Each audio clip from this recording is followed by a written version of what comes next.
സ്നേഹവന്ദനങ്ങൾ പ്രിയമുള്ളവർ, പാഠഭേദത്തിൻ്റെ ഒരു പുതിയ പാഠത്തിലേക്ക് എല്ലാ മാന്യപ്രേക്ഷകരെയും സ്വാഗതം ചെയ്യുകയാണ്. കഴിഞ്ഞ ദിവസം നിര്യാതനായ ആത്മഹത്യ ചെയ്ത CJ റോയിയുടെ കഥയാണ് ഇന്ന് എല്ലാ മാധ്യമങ്ങൾക്കും പറയാനുള്ളത്. ഒത്തിരി പുതിയ പുതിയ കഥകൾ പുറത്തു വന്നുകൊണ്ടിരിക്കുന്നു. ചിലർക്ക് CJ റോയി ജീവകാരുണ്യ പ്രവർത്തനങ്ങളൊക്കെ ചെയ്യുന്ന നല്ല ഒരു ബിസിനസ് വിജയം കൈവരിച്ച ഒരു ബിസിനസ് അത്ഭുതമാണ്. മറ്റു ചിലർക്ക് എന്തൊക്കെയോ കുൽസിത പ്രവർത്തികളൊക്കെ ചെയ്ത, അല്ലെങ്കിൽ രാജ്യത്തിന് എതിരായിട്ട് തന്നെ ഈ ഇടപാടുകളൊക്കെ ഉണ്ടായിരുന്ന, അധോലോക ബന്ധങ്ങളൊക്കെ ഉണ്ടായിരുന്ന ഒരു വ്യക്തിയാണ് CJ റോയി. അങ്ങനെയുള്ള പണമാണ് അദ്ദേഹത്തിൻ്റെതെന്ന് ചില ആളുകൾ പറഞ്ഞു. രണ്ട് പൊളിറ്റിക്സിൻ്റെ പ്രതിനിധികളാണ്. കുറേ ആളുകൾക്ക് CJ റോയി മരിച്ചത് ഈ ഇൻകം ടാക്സോ ED ഏതാണ്ടിൻ്റെയൊക്കെ റെയ്ഡ് നടന്നതിൻ്റെ ആ ഒരു പ്രഷറിലാണെന്ന് വരുത്തി തീർക്കണം, അത് അങ്ങ് കേന്ദ്രത്തെ വരെ തൊടണം. അങ്ങനെയൊക്കെയാണ് ചിലരുടെ പൊളിറ്റിക്സ് ഈ കഥകൾ അവതരിപ്പിക്കുമ്പോൾ ആഗ്രഹിക്കുന്നത്. ഇനിയും തിരിച്ചുള്ള കഥകൾ കൗണ്ടർ ചെയ്യേണ്ട ആവശ്യമുള്ള പാർട്ടികളുണ്ടല്ലോ, അവരുടെ ശിങ്കിടികളാകുന്ന ചാനലുകൾ, അവർ നടത്തുന്ന കഥകൾ, അത് CJ റോയി എന്ന വലിയ തട്ടിപ്പുകാരനെ, കുറ്റവാളിയൊക്കെ ഇങ്ങനെ കഥകൾ പറഞ്ഞ് പൊലിപ്പിച്ചുകൊണ്ടിരിക്കുകയാണ്. അപ്പോൾ കഥകൾ പലത് വരുന്നതുകൊണ്ട് ഈ രണ്ട് കഥയിലും ചേർന്ന് നിൽക്കുകയോ ആ കഥകൾ ഒന്നുകൂടെ പറയുകയോ ഒന്നുമല്ല ഈ പാഠഭേദത്തിൻ്റെ ലക്ഷ്യം. CJ റോയി എന്ന് പറയുന്ന ആ ഒരു വ്യക്തി മരിച്ചു, അദ്ദേഹത്തെ അടക്കം ചെയ്തു.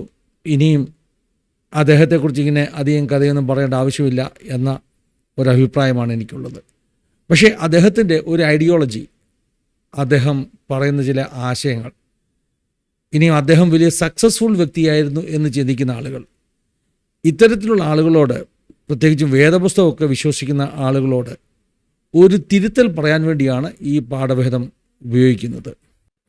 എന്തായിരുന്നു ഈ പറഞ്ഞ ഡോക്ടർ CJ റോയിയുടെ ജീവിത വീക്ഷണം? അദ്ദേഹം മരിക്കുന്നതിന് മുമ്പേ പബ്ലിഷ് ചെയ്ത അദ്ദേഹത്തിൻ്റെ ഏറ്റവും ലേറ്റസ്റ്റ് ആയിട്ടുള്ളൊരു ഇൻ്റർവ്യൂവിൽ അദ്ദേഹം പറയുന്നൊരു സെൻറ്റൻസ് ഇങ്ങനെയാണ്. CJ റോയി പറയുന്നത്, the life is a celebration, ജീവിതം ഒരാഘോഷമാണ്. അതിങ്ങനെ ആഘോഷിക്കുക എന്നുള്ളതാണ് അദ്ദേഹത്തിൻ്റെ ജീവിത വീക്ഷണമെന്ന് അത് കേട്ടപ്പോൾ എനിക്ക് മനസ്സിലായി. അവിടെ മാത്രമല്ല, എന്തോ ഒരു സംഘടനയുടെ മീറ്റിങ്ങിന് നടത്തുന്ന ലൈഫ് ലെസൺസ് പറഞ്ഞു കൊടുക്കുന്ന ഒരു ഭാഗത്ത് അവിടെയും അദ്ദേഹം ഇത് തന്നെ പറയുന്നു, ലൈഫ് ഈസ് എ സെലിബ്രേഷൻ, ജീവിതം ആഘോഷമായി ജീവിക്കുക. ഇതൊന്ന് കേട്ട് നോക്കിക്കേ. ഞാൻ ഒരു ചെറിയ ഭാഗം കട്ട് ചെയ്ത് കാണിക്കുകയാണ്. For me, life is a celebration. Yes. Every day I enjoy my life. And don't forget to celebrate life, because if you don't celebrate your life, who is going to celebrate that? ഇവിടെ CJ Roy എന്താണ് പറഞ്ഞത്? Life is a celebration. അപ്പോൾ എനിക്ക് ഈ ആശയത്തോടാണ് അല്പം അഭിപ്രായ വ്യത്യാസമുള്ളത്. ശരിക്കും ജീവിതം ഒരാഘോഷമാണോ? ഇങ്ങനെ ആഘോഷമായി ജീവിക്കുന്നതാണോ ശരിക്കുമുള്ള ജീവിത വിജയമെന്ന് പറയുന്നത്? എന്താണ് ശരിക്കും സക്സസ്?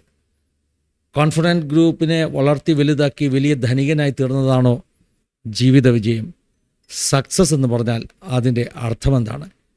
ഇതൊക്കെയാണ് ഈ പാഠഭേദത്തിലൂടെ വേദപുസ്തകത്തിൻ്റെ അടിസ്ഥാനത്തിൽ ഞാൻ എൻ്റെ പ്രേക്ഷകർക്ക് പറഞ്ഞു തരുവാൻ ആഗ്രഹിക്കുന്നത്. നിങ്ങൾക്കറിയാമല്ലോ പാഠഭേദത്തിൻ്റെ സ്വഭാവം. പാഠഭേദം ചുറ്റും കാണുന്ന സംഭവങ്ങളെ വേദപുസ്തകത്തിൻ്റെ കണ്ണാടിയിലൂടെ നോക്കിക്കാണുന്ന ഒരു രീതിയുള്ള ഒരു പ്രോഗ്രാമാണ്. അതുകൊണ്ട് തന്നെ എന്നോട് പിണങ്ങിയിട്ടൊന്നും കാര്യമില്ല. എന്തിനാണ് CJ റോയിയുടെ കാര്യം പിന്നെയും പിന്നെയും പറയുന്നത്?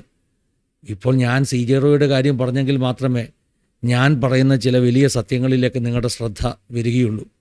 അതുകൊണ്ട് ഞാൻ ആ ചർച്ച ചെയ്യപ്പെടുന്ന വിഷയത്തെ വേദപുസ്തകത്തിൻ്റെ കണ്ണിലൂടെ എൻ്റെ പ്രേക്ഷകരുടെ മുമ്പിൽ എത്തിക്കുന്നു. പിണങ്ങിയാലും കുഴപ്പമില്ല.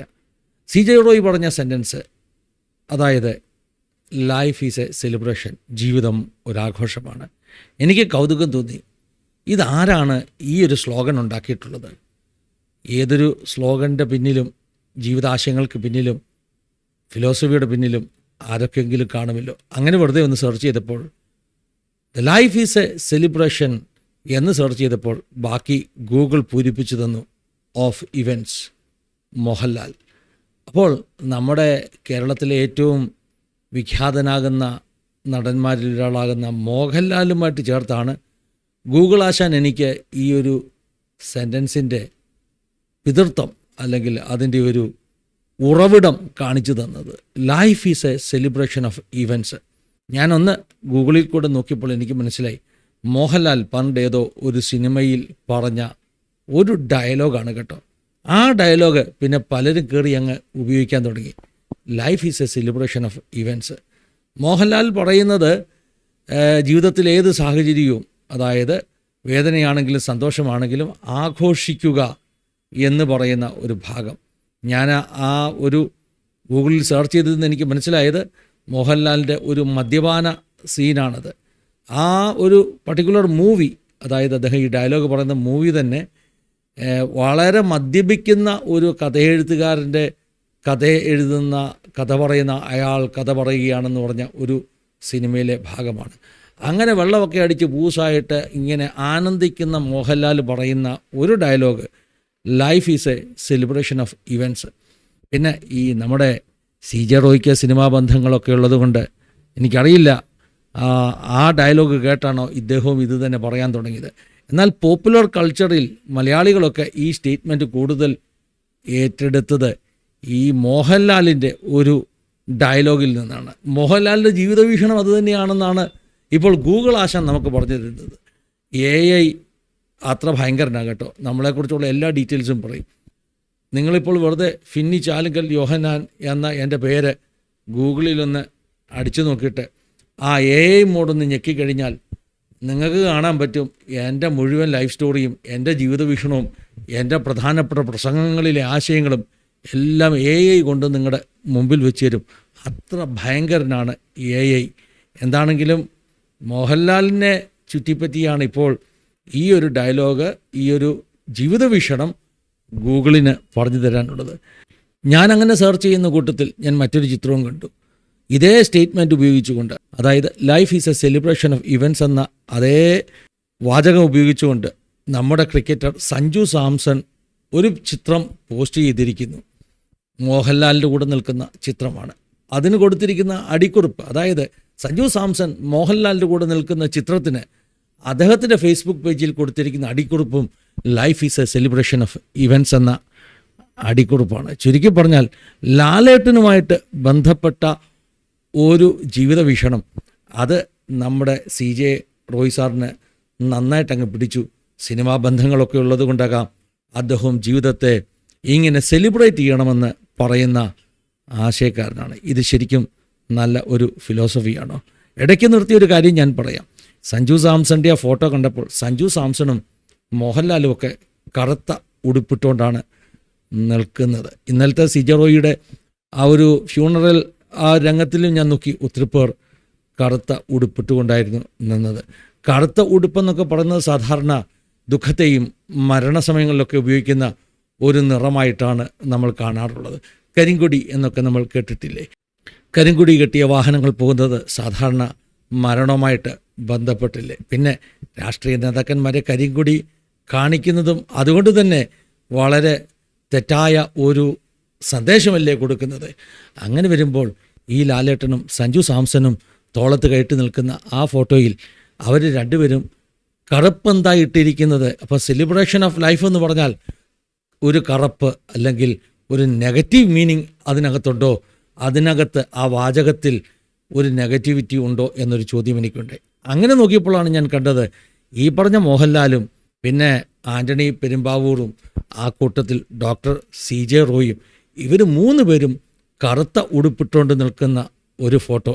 നമുക്കറിയാം ഈ കറുപ്പുകാരെല്ലാം കൂടെ കൂട്ടമായി ഇറങ്ങിയത് ഏത് സമയത്താണെന്നും അതിൻ്റെ പിന്നിൽ ഉള്ള കഥയെന്താണെന്നും കുറേ നാളുകൾക്ക് മുമ്പ് ഞാനും ഒരു പാഠഭേദം ചെയ്തിരുന്നു. അതായത് ഈ ലൂസിഫറും എമ്പുരാൻ സിനിമയൊക്കെ ഇറങ്ങിയ സമയത്ത് ആ സിനിമയുമായിട്ടൊക്കെ ബന്ധത്തിൽ കുറേ കറുത്ത ഡ്രസ്സുകാർ പുറത്തു വന്നിരുന്നു. എമ്പുരാൻ സിനിമയുടെ അതിൻ്റെ പല ചടങ്ങുകൾക്കും അതിൻ്റെ പ്രൊമോഷനും പിന്നെ ആ സിനിമയുടെയൊക്കെ നേതൃത്വം കൊടുത്ത ആളുകളുടെ മക്കളുടെ വിവാഹത്തിന് പോലും കറുപ്പായിരുന്നു ഈ പറഞ്ഞ ഒരു ഡ്രസ് കോഡ് എന്ന് പറയുമ്പോൾ അന്നൊരു കറുപ്പ് കൾച്ചർ ഇങ്ങനെ അങ്ങ് പരക്കുന്നുണ്ടായിരുന്നു. സാധാരണ ആളുകൾ ഞാൻ ഈ പറഞ്ഞതുപോലെ കറുപ്പ് മരണവീടുകളിലാണ് ഉപയോഗിക്കുന്നതെങ്കിൽ എമ്പുരാൻ സിനിമയുമായിട്ട് ബന്ധപ്പെട്ട് കുറേ കറുപ്പണഞ്ഞ ചിത്രങ്ങൾ നമ്മൾ ആ കാലഘട്ടത്തിൽ കണ്ടതാണ്. ആ കൂട്ടത്തിൽ ഒന്നാണെന്ന് എനിക്ക് തോന്നുന്നു ഈ പറഞ്ഞ മോഹൻലാലും ആൻ്റണി പെരുമ്പാവൂരും പിന്നെ CJ റോയും കൂടെ ഒന്നിച്ച് നിൽക്കുന്ന കറുപ്പണിഞ്ഞ ഉടുപ്പൊക്കെ ഇട്ട ആ ഒരു ചിത്രം. ചുരുക്കി പറഞ്ഞാൽ ലൈഫ് ഈസ് എ സെലിബ്രേഷൻ എന്ന് പറയുന്ന സന്ദേശവും ഈ എമ്പുരാൻ സിനിമയുടെ പിന്നിലുള്ളൊരു സന്ദേശവും പിന്നെ കറുപ്പിട്ടൊക്കെ മുന്നിൽ വരുന്ന ഒരു ഇരുട്ടിൻ്റെ സന്ദേശവും തമ്മിൽ എന്തൊക്കെയോ കണക്ഷൻ ഉണ്ടെന്ന് എനിക്ക് തോന്നിപ്പോയി.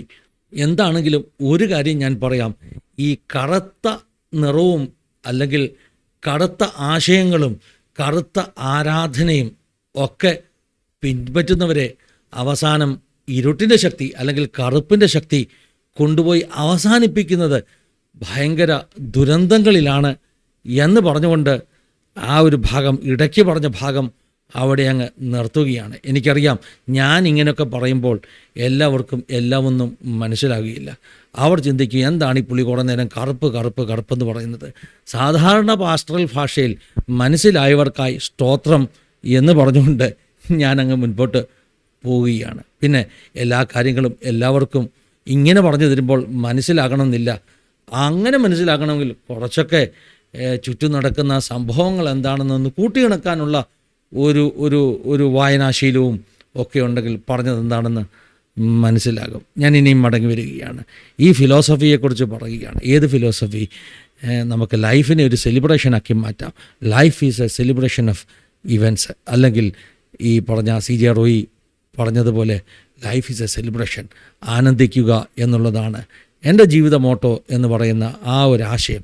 അതെത്രമാത്രം നമുക്ക് സ്വീകാര്യമാകുന്ന ഒരു സന്ദേശമാണ്. ആ സന്ദേശത്തിൻ്റെ അപകടം എന്താണ്? കുറേ കാര്യങ്ങൾ വേഗത്തിൽ പറയാൻ ശ്രമിക്കുകയാണ്.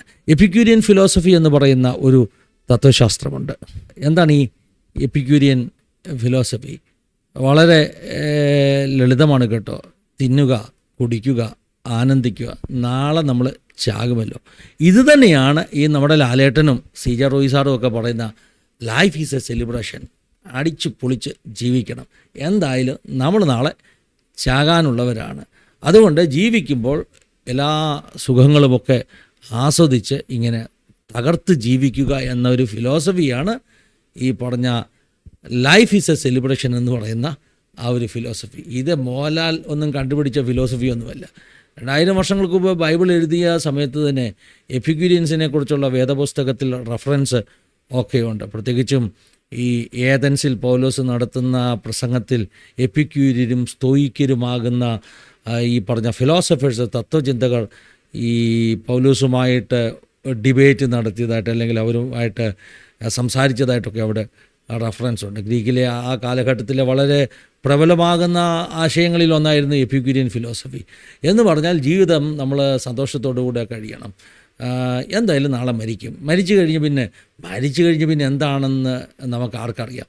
അതുകൊണ്ട് ഈ ഭൂമിയിലെ ജീവിതത്തിൽ എല്ലാ സന്തോഷങ്ങളും അനുഭവിക്കുക. ഇനി സങ്കടം വന്നാൽ പോലും സങ്കടപ്പെടുകയൊന്നും വേണ്ട.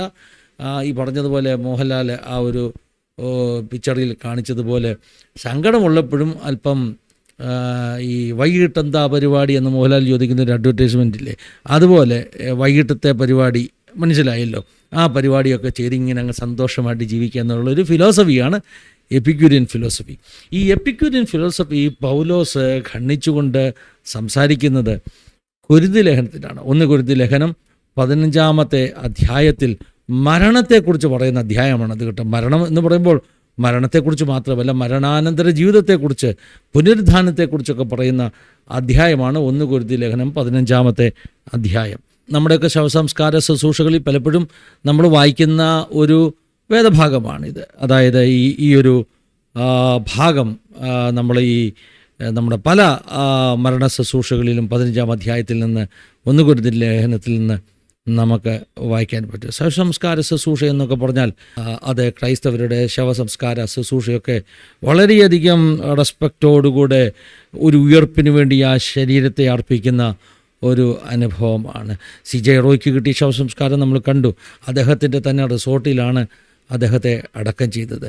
ശവസംസ്കാരത്തെക്കുറിച്ച് പറഞ്ഞതുകൊണ്ടങ്ങ് പറയുകയാണ് കേട്ടോ. CJ റോയ് ഒരു പള്ളിപ്പറമ്പിലൊന്നുമല്ല അന്ത്യവിശ്രമം കൊള്ളുന്നത്. അദ്ദേഹത്തിന് ഏറ്റവും ഇഷ്ടപ്പെട്ട അദ്ദേഹത്തിൻ്റെ റിസോർട്ടിൽ അദ്ദേഹത്തിന് വേണ്ടി ഒരു കല്ലറ ഒരുക്കപ്പെട്ടു. പള്ളിയിൽ അടക്കുന്നതാണോ നല്ലത്, അതോ ഇനി റിസോർട്ടിൻ്റെ ഭൂമിയിൽ അടക്കുന്നതാണോ നല്ലത് എന്ന് നമുക്ക് തർക്കത്തിന് പോകണ്ട. ചിലർ പറയുന്നത് പള്ളിപ്പറമ്പിൽ അടക്കിയാൽ അത് വിശേഷതയുണ്ടെന്ന്. അപ്പോൾ ഈ സി.ജെ. റോയിക്ക് പള്ളിപ്പറമ്പിൽ അടക്കുന്നതല്ലായിരുന്നോ നല്ലത്? അവിടെ ഒരു ചെറിയ പ്രശ്നമുണ്ട് കേട്ടോ. ഈ സാധാരണഗതിയിൽ ഈ ആത്മഹത്യ ചെയ്ത ശരീരങ്ങൾ പള്ളിപ്പറമ്പിൽ അടക്കിയാലും അങ്ങ് മേളോട്ട് മാറി അങ്ങ് അതിരിന് എവിടെയെങ്കിലും ഒരു കുറേ ഭാഗങ്ങളുണ്ട്. അത് ഈ തെമ്മാടിക്കുഴി എന്നറിയപ്പെടുന്നത്. പള്ളിയുടെ ഈ മദ്ബാഹയോടോ അല്ലെങ്കിൽ വിശുദ്ധ സ്ഥലങ്ങളോടോ ഒന്നും അടുത്ത് ഒന്നും അങ്ങനെയുള്ള ബോഡികൾ അടക്കപ്പെടത്തില്ല. സി.ജെ. റോയിക്ക് പണം ഉണ്ടെന്നുള്ളത് സത്യം തന്നെ. പക്ഷേ ഒരുപക്ഷേ എനിക്കറിയില്ല കേട്ടോ, കാലം മാറിയതുകൊണ്ട് ഇന്ന് ഈ പറഞ്ഞ ആത്മഹത്യ ചെയ്യുന്നവരെയും ശുശ്രൂഷകളൊക്കെ കൊടുത്ത് നല്ല കുഴിയിൽ അടക്കുമോ എന്നൊന്നും എനിക്കറിയത്തില്ല. പക്ഷേ പഴയ ഒരു അറിവ് വെച്ച് പറയുക, ഒരു പക്ഷേ പള്ളികളൊന്നും സി.ജെ. റോയിക്ക് ഈ പറഞ്ഞ വിശുദ്ധ മണ്ണൊന്നും കൊടുക്കത്തില്ലായിരുന്നു. തെമ്മാടിക്കുഴിയിൽ ഒരു പക്ഷേ അദ്ദേഹത്തെ അടക്കേണ്ടി വരുമായിരുന്നു. എന്താണെങ്കിലും സ്വന്തമായിട്ട് റിസോർട്ടും പറമ്പും ഒക്കെ ഉള്ളതുകൊണ്ട് മനോഹരമാകുന്ന ഒരു ശവസംസ്കാരം അദ്ദേഹത്തിന് കിട്ടി. ഇനിയും പാവം പിടിച്ചവരാരെങ്കിലും മരിച്ചാൽ അവർക്ക് സ്വന്തമായിട്ട് ഈ പറഞ്ഞ പോലെ അടക്കാനുള്ള മണ്ണില്ലാത്തവർക്ക് അവർക്ക് തെമ്മാടിക്കുഴിയിൽ ഉറങ്ങാനുള്ള അനുവാദമുണ്ട് എന്ന് ഇടയ്ക്ക് കയറി ഒന്ന് രണ്ട് കാര്യങ്ങൾ ഇടയ്ക്ക് പറഞ്ഞു തരുന്നത് നല്ലതാണല്ലോ, ചില ആശയങ്ങൾ പറഞ്ഞു വരുന്ന കൂട്ടത്തിൽ. അപ്പോൾ ശവസംസ്കാരത്തെക്കുറിച്ചാണ് പറഞ്ഞു വരുന്നത്. നമ്മുടെ ശവസംസ്കാരങ്ങളിലൊക്കെ പലപ്പോഴും വായിക്കുന്ന വചനമാണ് ഈ 1 കൊരിന്ത്യർ ലേഖനം 15-ാം അധ്യായം. മരണത്തെക്കുറിച്ചും മരണാനന്തര ജീവിതത്തെക്കുറിച്ചും പറഞ്ഞു വരുന്ന അധ്യായം. ഇവിടെ Paulose there is a life after death, മരണത്തിന് ശേഷം ഒരു ജീവിതമുണ്ട് എന്ന യാഥാർത്ഥ്യത്തെക്കുറിച്ച് വിളിച്ചു പറയുമ്പോൾ അദ്ദേഹം പറയുകയാണ്, ഈ എപ്പിക്യൂരിയൻ ഫിലോസഫി, അതായത് തിന്നുക, കുടിക്കുക, ആനന്ദിക്കുക, നാളെ മരിക്കുമല്ലോ എന്ന ആ ഒരു ഫിലോസഫി അനുസരിച്ച് ജീവിക്കുന്നത് അതൊരു മൗഢ്യമാണ്, മണ്ടത്തരമാണ് എന്നൊക്കെ പൗലോസ് പറഞ്ഞു തരുന്ന ഒരു ഭാഗമാണ് ഞാനീ പറഞ്ഞ 1 കൊരിന്ത്യർ ലേഖനം 15-ാം അധ്യായത്തിൻ്റെ 32-ാമത്തെ വാക്യം. ഇത്തരം ചിന്തകൾ, അതായത് ലൈഫ് ഈസ് എ സെലിബ്രേഷൻ, അടിച്ചു പൊളിച്ച് ജീവിക്കാം എന്നൊക്കെ പറയുന്നത്, നാളെ ചാകുമല്ലോ, നാളെ മരിക്കുമല്ലോ, അല്ലേ, let us eat and drink for tomorrow we die, നമുക്ക് തിന്നും കുടിച്ചും ആനന്ദിച്ചും ജീവിക്കാം. ആ ചിന്താഗതി ജീവിതത്തെ അർത്ഥശൂന്യമാക്കുകയാണ് ചെയ്യുന്നത് എന്നാണ് പൗലോസിന് ഈ വാക്യത്തിൽ പറയാനുള്ളത്. പൗലോസ് എന്താ പറയുന്നതെന്നറിയാം? പൗലോസ് പറയുന്നത്, നാളെ ഒരു മരണാനന്തര ജീവിതം ഇല്ലെങ്കിൽ ഞാൻ എഫെസോസിൽ വെച്ച് മൃഗയുദ്ധം ചെയ്തത് വെറുതെ ആയിപ്പോയല്ലോ, എന്തിനാ അത്രയും കഷ്ടപ്പെടേണ്ടി ഇരുന്നത്? മാത്രമല്ല പിന്നെ ഒരു പ്രത്യാശയില്ലല്ലോ, ജീവിതത്തിന് ഒരു ആശയമൊന്നുമില്ലല്ലോ, മുൻപോട്ട് ഒന്നും ഇല്ല എങ്കിൽ ഞാൻ പിന്നെ എന്താണ് പ്രാപിച്ചത്? What I have gained. ഞാനൊരു മലയാളം ബൈബിളല്ല എൻ്റെ മുമ്പിൽ തുറന്നു വെച്ചിരിക്കുന്നത്. ഇവിടെ പൗലോസ് ചോദിക്കുന്ന ചോദ്യം, more than human hopes what I have gained, എന്താണ് പിന്നെ ഞാൻ ജീവിതത്തിൽ നേടിയത്, പ്രാപിച്ചത്?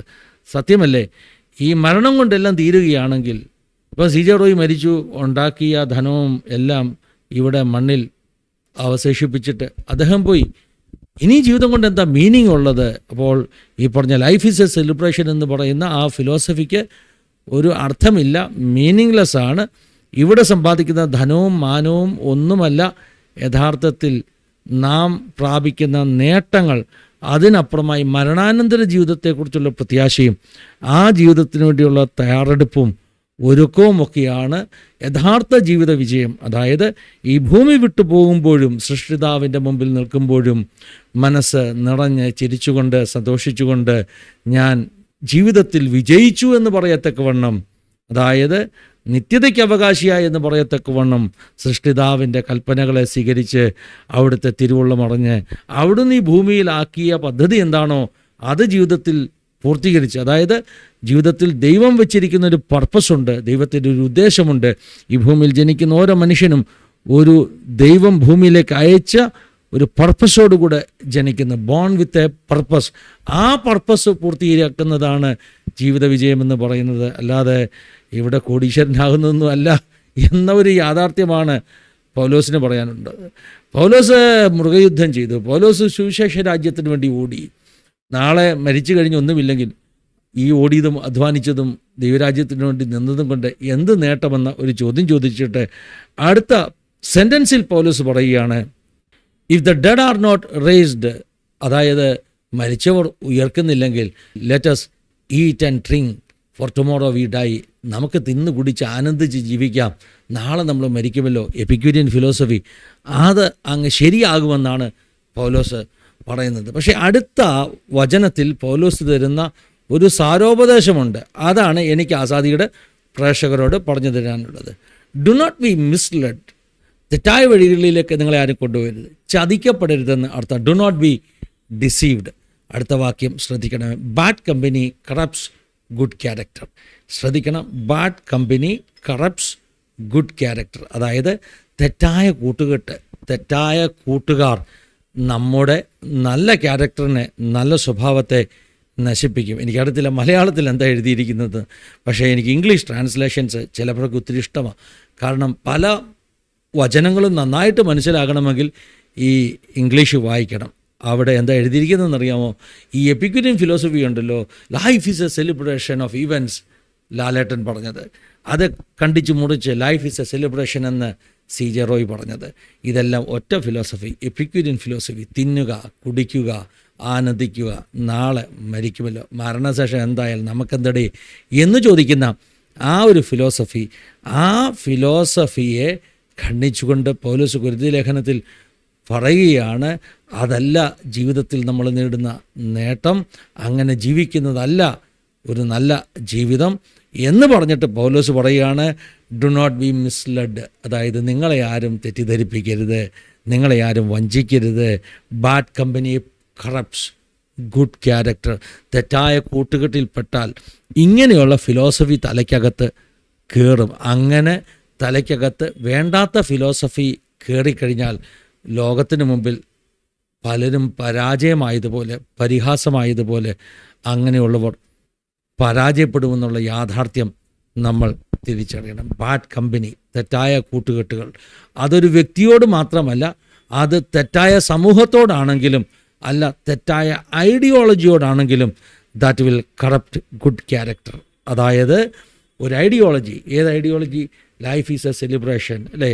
ആ ഐഡിയോളജി ഈ CJ റോയിയുടെ വായിന്ന് കേട്ട്, ലാലേട്ടൻ്റെ വായിന്ന് കേട്ട് നന്നായിട്ട് ഇഷ്ടപ്പെട്ട് കുഞ്ഞുങ്ങളൊക്കെ ചിന്തിക്കുക, കുഞ്ഞുങ്ങളല്ല ഇച്ചിരി പ്രായമുള്ളവരും ചിന്തിക്കുക, നമുക്കിനി അങ്ങ് അടിച്ചു പൊളിച്ചങ്ങ് ജീവിക്കാം എന്ന് ചിന്തിച്ചാൽ ഇതാണ് നിങ്ങൾക്കുള്ള വചനം. Do not be misled, bad company corrupts good character. നിങ്ങളുടെ നല്ല സ്വഭാവത്തെ, നിങ്ങൾ ഈ പറഞ്ഞ ചേട്ടന്മാരുമായിട്ടുള്ള നിങ്ങളുടെ ആശയപരമായ കമ്പനി നിങ്ങളെ നശിപ്പിക്കും എന്ന ഒരു സന്ദേശമാണ് എനിക്ക് ഈ പാഠഭേദത്തിലൂടെ തരാനുള്ളത്. ഒരു വാക്യം കൂടെ പറയണം കേട്ടോ. കഴിഞ്ഞ ദിവസം ഞാൻ ഒരു വീഡിയോ ചെയ്തിരുന്നു, ഇതേ CJ റോയിയെക്കുറിച്ച് പറഞ്ഞ അദ്ദേഹത്തിൻ്റെ മരണ വാർത്ത കേട്ടപ്പോൾ ചെയ്ത ഒരു വീഡിയോ. അന്ന് ധനമുണ്ടാക്കുന്നതിനെ കുറിച്ചുള്ള വേദപുസ്തകത്തിൻ്റെ ആശയം എന്താണ്, ധനത്തിൻ്റെ പുറകെ പോകരുത് എന്നൊക്കെ പറഞ്ഞ് കുറേ വാക്യങ്ങൾ പറഞ്ഞിരുന്നു. അന്ന് വിട്ടുപോയ ഒരു വാക്യം കൂടെ ഇന്ന് പറഞ്ഞങ്ങ് നിർത്തുകയാണ്. സങ്കീർത്തനം 49 കേട്ടോ.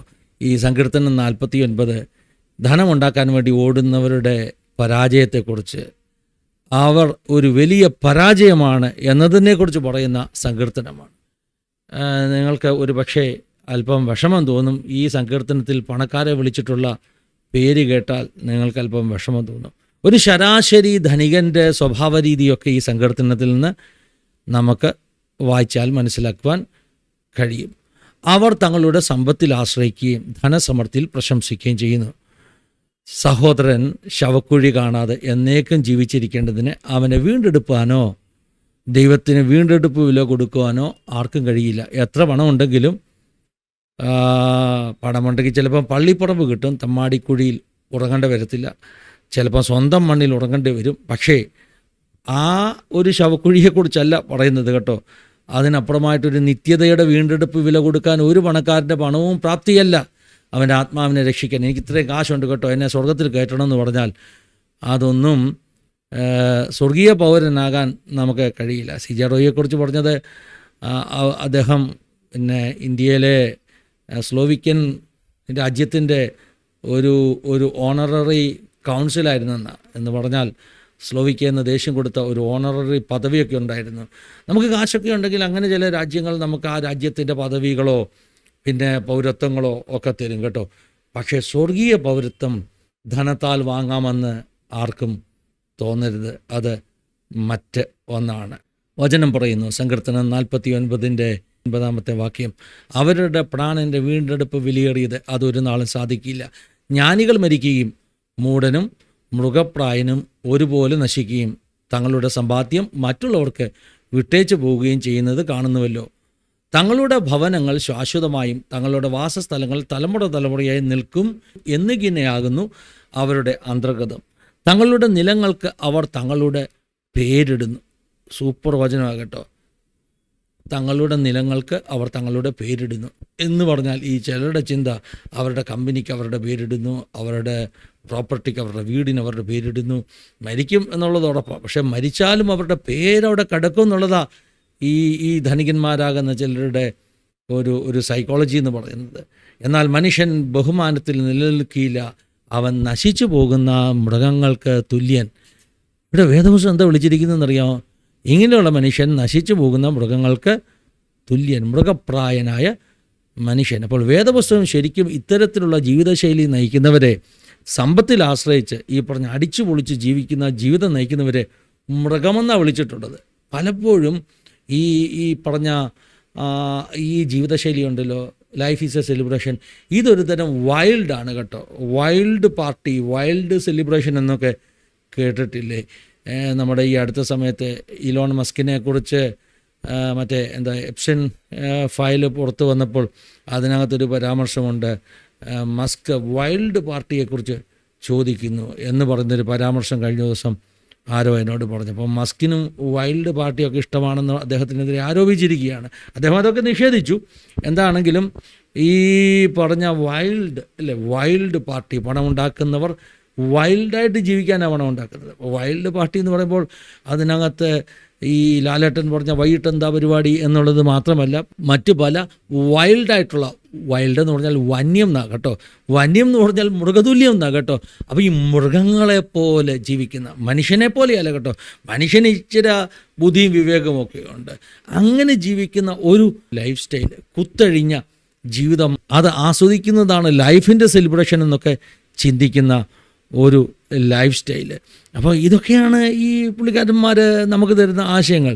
ഇതൊക്കെ കേട്ടിട്ടാണ് ചില ചെറുപ്പക്കാർ വൈൽഡായിട്ട് ജീവിക്കുന്നത്, മൃഗങ്ങളെപ്പോലെ ജീവിക്കുന്നത്. മൃഗവും മനുഷ്യനും തമ്മിൽ അവൻ്റെ വിവേകത്തിലൊക്കെ ഒത്തിരി വ്യത്യാസമുണ്ട് കേട്ടോ. അങ്ങനെ ഇങ്ങോട്ട് പറഞ്ഞു വന്നിട്ട് താഴത്തെ വാക്യങ്ങളിൽ പറയുകയാണ്, അവരെ പാതാളത്തിന് ആടുകളായി ഏൽപ്പിച്ചിരിക്കുന്നു, മൃത്യു അവരെ മേയ്ക്കുന്നു, നേരുള്ളവർ പുലർച്ചയ്ക്ക് അവരുടെ മേൽ വീഴും. ആ വാക്യങ്ങളൊക്കെ നിങ്ങൾ വായിച്ചു കൊള്ളുക. ഒരുത്തൻ ധനവാനായി തീർന്നാലും അവൻ്റെ ഭവനത്തിൻ്റെ മഹത്വം വർദ്ധിച്ചാലും നീ ഭയപ്പെടരുത്. അവൻ മരിക്കുമ്പോൾ യാതൊന്നും കൊണ്ടുപോകുകയില്ല, അവൻ്റെ മഹത്വം അവനെ പിൻചെല്ലുകയില്ല. അവൻ ജീവനോടിരുന്നപ്പോൾ താൻ ഭാഗ്യവാൻ എന്ന് പറഞ്ഞു. നിനക്ക് തന്നെ നന്മ ചെയ്യുമ്പോൾ മനുഷ്യർ നിന്നെ പുകഴ്ത്തും. ഇതൊക്കെ എല്ലാ ധനികന്മാരെ സംബന്ധിച്ചിട്ടും ശരിയാണ്. സെലിബ്രിറ്റീസാണ്, അവരിത്ര ആശയങ്ങൾ അവർ കൊടുക്കുന്ന ഇൻ്റർവ്യൂവിലൊക്കെ പറയും. അവസാനം പറഞ്ഞ ഒരു വാചകം പറഞ്ഞുകൊണ്ട് ഞാനങ്ങ് നിർത്തുക. 49 സങ്കീർത്തനത്തിൻ്റെ 20 വാക്യം, മാനത്തോടിരിക്കുന്ന മനുഷ്യൻ വിവേകഹീനനായാൽ നശിച്ചു പോകുന്ന മൃഗങ്ങൾക്ക് തുല്യനത്രേ. ഈ വാക്യം പലപ്പോഴും നമ്മൾ ഉദ്ധരിക്കുന്ന വാക്യമാണ്, പക്ഷേ ഇതിൻ്റെ ശരിയായ അർത്ഥം നമുക്കറിയത്തില്ല കേട്ടോ. അതിന് ഇംഗ്ലീഷ് വായിക്കണം. ഇംഗ്ലീഷിൽ എഴുതിയിരിക്കുന്നത് മാനത്തോടിരിക്കുന്ന മനുഷ്യനെന്നല്ല, നല്ലൊരു പങ്കും എഴുതിയിരിക്കുന്നത് പീപ്പിൾ ഹൂ ഹാവ് വെൽത്ത്, ധനികനായ മനുഷ്യനെന്ന. അപ്പം മാനം എന്നുള്ളത് ഒരു ചെറിയ അർത്ഥം മാത്രമാണ്. ധനികനായ മനുഷ്യൻ, ഈ പണക്കാരനായ മനുഷ്യൻ വിവേകത്തോടല്ല ജീവിക്കുന്നെങ്കിൽ അവനൊരു മൃഗമാണെന്നാണ് ഈ 49 സങ്കീർത്തനത്തിൻ്റെ 20 വാക്യത്തിൽ പറയുന്നത്. അപ്പം മൃഗത്തെ പോലെ ജീവിക്കുന്ന ഒത്തിരി മനുഷ്യരുണ്ട് കേട്ടോ. അവർ ഈ വൈൽഡ് പാർട്ടിയൊക്കെ, വൈൽഡ് ജീവിതമൊക്കെ നയിച്ച് അടിച്ച് പൊളിച്ച് തിന്നുക, കുടിക്കുക, നാളെ മരിക്കുമടാ എന്ന് പറഞ്ഞ് എപ്പിക്യൂരിയൻ ഫിലോസഫിയിൽ ജീവിക്കുന്ന ആളുകളുണ്ട്. അവർ പറയും life is a celebration of events, അടിച്ചു പൊളിച്ച് ജീവിച്ചോ, അതല്ല ജീവിതം, അതല്ല ജീവിത വിജയം എന്ന ഒരു സന്ദേശം നൽകിക്കൊണ്ട് തമ്പുരാൻ്റെ സൃഷ്ടിതാവിൻ്റെ ഉദ്ദേശങ്ങൾ പൂർത്തിയാക്കുന്ന, ദൈവിക പദ്ധതികൾ നമുക്ക് നൽകിയത് പൂർത്തിയാക്കുന്ന ഒരു ജീവിതം നയിക്കുകയാണ് സക്സസ്ഫുൾ, വിജയകരമാകുന്ന ജീവിതമെന്ന് മനസ്സിലാക്കുക. അങ്ങനെ പറഞ്ഞുകൊണ്ട് ഈ പാഠഭേദം ഇവിടെ അവസാനിപ്പിക്കുകയാണ്. ദൈവം എല്ലാവരെയും സഹായിക്കട്ടെ, അനുഗ്രഹിക്കട്ടെ. God bless you all. Have A wonderful